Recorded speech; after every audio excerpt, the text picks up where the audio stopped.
ঠান্ডা, আর কম্বলে ঢাকা জামাগুলোকে যখন গরম হয় তখন কিন্তু ঠান্ডাটাই পাওয়া যাবে, জামা পাওয়া যাবে না। আর তার বাইরে কত অসংখ্য মানুষ সস্তা নিয়ে জামা নিয়ে যাচ্ছে, কাপড় দিয়ে বসে রয়েছে।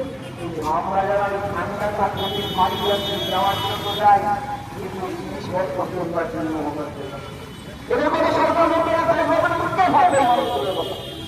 এই সমস্ত নিপীড়িত শোষিত মানুষগুলো, নিম্নয়ের মানুষগুলো যারা বাঁচার জন্য দুবেলা সংগ্রাম করছে,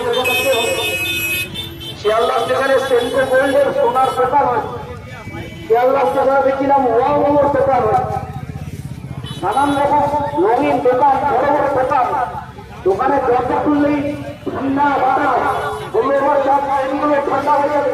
আর শিয়ালদা থেকে ব্যারাকপুর থেকে 5 টাকা চুরি করতে হবে, বললে এবার 50 টাকা চুরি করতে হবে, নয়াটি থেকে 100 টাকা চুরি করতে হবে।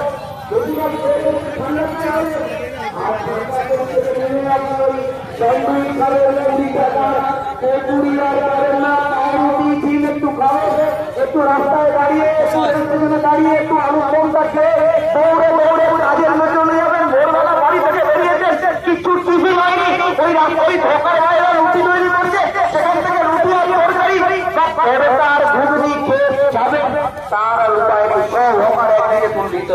আমরা গতকাল বিআরএম সাহেবের কাছে গেছিলাম, আমরা সেখানে বললাম যে একেবারে সবাইকে তুলে দিতে হবে, একেবারে সব মানুষকে উচ্ছেদ করে দিতে হবে। যারা বছরের পর বছর ওখানে বসে রয়েছে, যে মানুষগুলো দীর্ঘদিন ধরে হকারি করছে, সেই মানুষগুলোর